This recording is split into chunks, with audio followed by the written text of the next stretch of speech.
네, 안녕하세요. 말씀 베이커리 37번째 시간 함께 기도하심으로 시작하겠습니다. 거룩하신 주님 감사합니다. 오늘 주님의 말씀 앞에 섭니다. 주님의 말씀을 묵상할 때에 성령님께서 말씀에 조명이 되어 주셔서 주님의 말씀 밝게 깨달아 수 있도록 긍휼을 베풀어 주시옵소서. 우리 주 예수 그리스도님의 이름으로 기도합니다. 아멘. 네, 오늘 보실 말씀은 데살로니가 후서 3장 6절에서 18절, 데살로니가 전후서의 마지막 말씀이 되겠습니다. 6절부터 18절까지의 말씀 표준 세번역의 성경으로 읽어드리겠습니다. 형제자매 여러분, 우리는 우리 주 예수 그리스도님의 이름으로 여러분에게 명령합니다. 무절제하게 살고 우리에게서 받은 전통을 따르지 않는 모든 신도를 멀리하십시오. 우리를 어떻게 본받아야 하는지는 여러분이 잘 알고 있습니다. 우리는 여러분 가운데서 무절제한 생활을 한 일이 없습니다. 우리는 아무에게서도 양식을 거저 얻어먹은 일이 없고 도리어 여러분 가운데서 어느 누구에게도 짐이 되지 않으려고 수고하고 고생하면서 밤낮으로 일하였습니다. 그것은 우리에게 권리가 없어서가 아니라 우리가 여러분에게 본을 보여서 여러분으로 하여금 우리를 본받게 하려는 것입니다. 우리가 여러분과 함께 있을 때에 일하기를 싫어하는 사람은 먹지도 말라 하고 거듭 명하였습니다. 그런데 우리가 들으니 여러분 가운데는 무절제하게 살면서 일은 하지 않고 일을 만들기만 하는 사람이 덜어 있다고 합니다. 이런 사람들에게 우리 주 예수 그리스도님 안에서 명하며 또 권면합니다. 조용히 일해서 자기가 먹을 것을 자기가 벌어서 먹으십시오. 형제자매 여러분, 선한 일을 하다가 낙심하지 마십시오. 누가 이 편지에 담긴 우리의 말에 복종하지 아니하거든 그 사람을 특별히 조심하여 그와 사귀지 마십시오. 그로 하여금 부끄러움을 느끼게 하십시오. 그러나 그를 원수처럼 여기지 말고 형제 자매에게 타듯이 타이르십시오. 평화의 주님께서 친히 언제나 어느 방식으로든지 여러분에게 평화를 주시기를 빕니다. 주님께서 여러분 모두와 함께 하시기를 빕니다. 나 바울이 친필로 문안합니다. 이것이 모든 편지에 서명하는 표요. 내가 편지를 쓰는 방식입니다. 우리 주 예수 그리스도님의 은혜가 여러분 모두에게 있기를 빕니다. 아멘. 바울은 데살로니가 교회 성도들에게 그들 가운데 있는 게으른 자들을 훈계해서 자신의 삶에 책임지는 성실한 태도를 가지게 하도록 강하게 권면합니다. 그리고 자신의 친필로 서명해서 거짓 교사들의 바울 사칭 편지와 구별을 두고 또 그들을 축복하는 메시지를 남깁니다. 자, 오늘 6절에서 15절까지 3장 6절에서 15절까지의 말씀은요, 바로 일상생활에 성실하게 임해야 할 것을 강조하고 있습니다. 바울은요, 무절제하게 살고 또 전통을 무시하는 성도들을 멀리하라고 합니다. 이런 사람들이 생기게 된 배경은 본문에 드러나 있지는 않습니다. 그런데 당시 상황을 통해서 우리가 좀 유추해 볼 수가 있습니다. 첫 번째는 종말론에 대한 부정적 반응입니다. 예수님 다시 오실 때 다 사라질 텐데 뭐 애써 일할 필요가 있겠냐. 바울 선생님이 곧 오신다고 했으니까 그냥 이렇게 있다가 곧 예수님 오실 때 우리 그냥 그렇게 주님 나라에서 살자. 이런 염세주의적 종말론에 빠진 사람들이 있고, 또 하나는 당시 시대적 상황 속에서 육체적 노동을 노예들이나 또는 비천한 신분의 사람들이 하는 것이라고 생각하는 그런 풍토가 있었던 것으로 보여집니다. 그런데 주님께서는요, 구약시대부터 사람으로 하여금 노동하게 하셨습니다.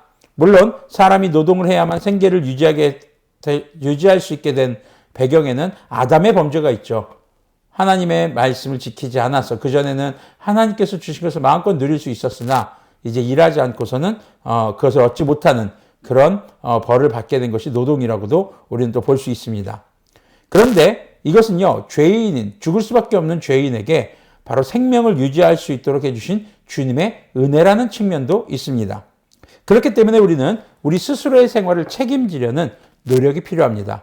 서로가 서로의 어려움을 도울 때는 이런 노동이 불가능한 상태이거나 성실하게 열심히 살고 있는 가운데서도 해결되지 못하는 그런 삶의 문제들이 있을 때 그것을 해결하기 위해 돕는 것이지, 이렇게 무절제하고 무질서하고 또 전통을 중시하지 않고 그리고 자신의 생활에 책임을 지지 않는 그런 게으른 자들에게는 해당이 되지 않는 이야기입니다. 그런데 바울은 그렇다고 그들을 차별하지는 말라고 합니다. 그들을 이렇게 그들에게 절제와 질서, 그리고 주님께서 가르쳐 주신 것을 바탕으로 전통을 무시하지 않도록 스스로 부끄러움을 느끼고 또 삶이 변할 수 있도록 그들을 타이르 하는 것이죠. 그 바로 형제 자매에게 가족을 타이르듯이 하라는 말씀을 하고 있는 겁니다.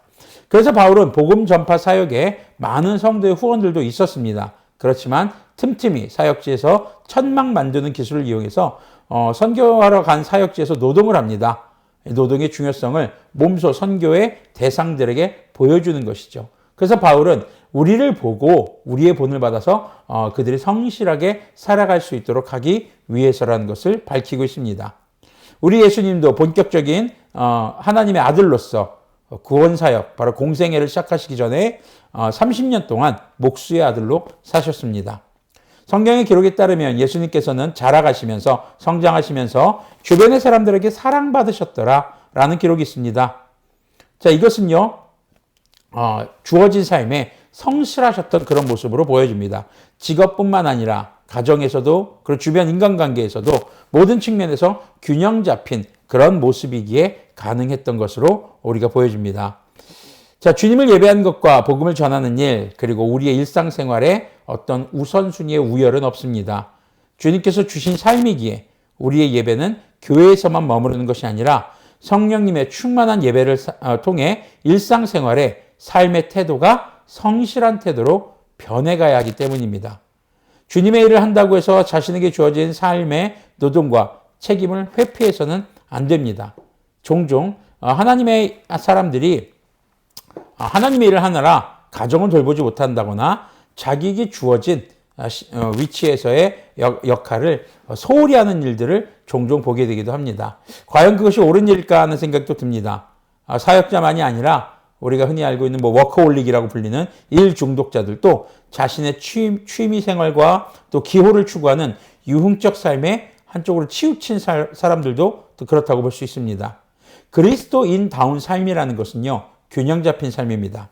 그리스도인은 자신의 삶에 충실하게 살아가고 또 주님께서 주신 일용할 양식을 누립니다. 그리고 주님께서 우리에게 그냥 딱 맞게 주시지 않고 항상 남게 주신다는 것이죠. 그 남는 것, 우리에게 여유 있는 것, 그것을 통해 이웃사랑을 실천하고 또 예배와 선교에 동참하게 되는 것이죠.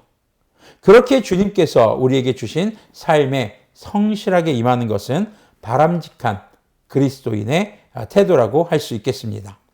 그리고 마지막으로 16절에서 18절에서 바울은 마지막 인사를 하면서 의미심장한 축복의 내용을 담습니다. 바로 16절에서 언급한 주님께서 친히 언제나 어느 방식으로든지 라고 말하는 부분입니다. 그냥 단순히 데살로니가 교회 성도들의 평안을 축복하는 그런 단순한 내용은 아니라는 것이죠. 이는 성도 각각의 삶에서 누리는 주님의 평안을 말합니다. 중요한 건 각각의 삶이라는 겁니다. 성도들이 살아가는 삶에 주님께서 직접 그들에게 평안을 주실 텐데 그것은 성도들 각각의 삶이 다르듯 주님의 섭리 역시 그들의 삶에 맞게 베푸신다는 것을 의미합니다. 사람마다 살아온 배경이 다르고 그리고 모든 삶의 형태가 다릅니다. 그리고 하나님께서 맡기신 사명도 다르죠. 그리고 바울은 이런 축복의 메시지에 자신의 친필 사인을 더합니다. 당시 이제 데살로니가 교회 안에 바울의 편지를 사칭했던 그런 것들에 대한 대비책으로 보여집니다. 그래서 이 사인이 있는 것이야말로 내 편지이니까 이렇게 구별하십시오라는 이야기입니다. 다른 사람들의 복된 삶을 보고 축복해 주시되 그것에 대한 부러움에 사로잡히지 마시길 바랍니다. 우리는 다른 사람을 축복할 줄 아는 그런 사람이 되어야 할 것입니다. 그런데 다른 사람이 복받은 것에 그냥 부러움에만 우리가 마음이 사로잡힌다면요, 하나님께서 아벨의 제사만 받으신 것에 질투한 가인과 같은 모습인 거죠. 결국 동생 아벨을 죽이는 죄를 짓게 됩니다. 가인의 삶이 나보다 더 복되다고 느끼며 왜 주님께서는 나에게는 그런 복을 안 주실까라는 생각에 사로잡힐 때 우리는 주님께 감사하지 못할 뿐더러 주님께 복받은 형제를 미워하는 바로 살인죄를 짓는 것과 마찬가지이기 때문입니다. 주님께서는 분명 재림의 때에 구원을 완성하십니다. 그렇지만 이 땅에서 살아가는 동안 우리와 함께 하시며 주님 나라의 평안을, 천국의 기쁨을 지금 현실의 삶에서 우리에게 베풀어 주신다는 것을 잊지 마시기를 바랍니다. 주님께서 우리에게 원하시는 삶은요, 주님의 말씀을 따라 선악을 분별하고 악에서 멀어지는 것입니다. 그리고 그와 더불어서 주님께서 우리에게 주신 삶에 성실하기를 원하시며 각각의 성도의 삶에 늘 함께하기를 원하시는 분이십니다. 그래서 주님께서는 교회를 세운 것이죠. 우리는 올바른 건강한 교회 안에서의 성령님의 충만한 예배와 그런 신앙생활을 통해 삶을 통해 주님과 동행할 때 누리는 바로 천국의 기쁨, 주님께서 주시는 평안을 주님 나라 오실 때까지 누리게 됩니다. 그럼 주님 나라 오시고 난 다음에는요? 당연히 주님의 나라에서 누리는 천국의 기쁨이 가득할 수밖에 없겠죠. 자, 데살로니가에 대한 편지의 마무리가 다 이루어지게 됩니다. 여러분들, 균형 잡힌 삶이라는 것 얼마나 중요한 것인지 모릅니다. 어느 한쪽으로 치우치지 마시고 여러분들이 섬기는 교회와 또 여러분들이 학교에 다니거나 학생이거나 직장인이거나 또 가정에서 여러분들 맡겨진 역할들이 있고 여러분들이 또 주변 사람들과의 인간관계야 또 직업적인 측면의 여러 가지 것들이 우리의 삶은 여러 가지의 것들이 얽혀 있습니다. 이 가운데서 우리가 선악을 잘 분별하고 성령님의 충만함을 따라 균형 잡힌 그렇게 주님께 사랑받고 주변의 사람들에게도 사랑받을 수 있는 그런 균형 잡힌 그리스도인들이 되시기를 권면드립니다. 그리고 여러분들의 삶에서 타인을 축복하는 것에 인색하지 마시고 다른 사람이 받은 복에 대해 축복해 줄 줄 알고 또 그것을 부러워하기보다는 여러분에게 주신 또한 축복을 생각하고 그것을 감사할 줄 아는 그런 그리스도인들이 되시기를 권면합니다. 기도하겠습니다. 거룩하신 주님 감사합니다. 데살로니가 지역에 보낸 마지막 편지의 내용들을 우리가 묵상했습니다. 주님, 우리의 삶이 정말 게으르거나 무질서한 자, 또 주님께서 교회를 통해서 세우신 믿음의 전통들을 무시하는 자들이 아니라 주님의 말씀을 따라 성실하게 살아가는 그런 균형 잡힌 그리스도인들이 될 수 있도록 인도하여 주시옵소서. 주님, 우리의 삶의 게으른 요소들, 한쪽으로 치우쳐진 요소들을 깨닫게 해주시고 성령님의 충만함을 따라 우리의 삶이 밸런스 잡힌 삶으로 변해가기를 소망합니다.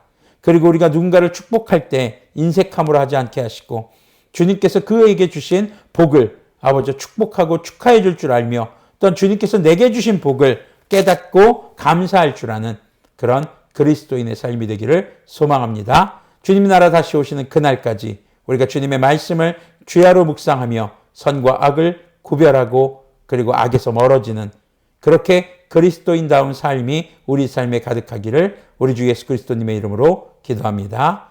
아멘.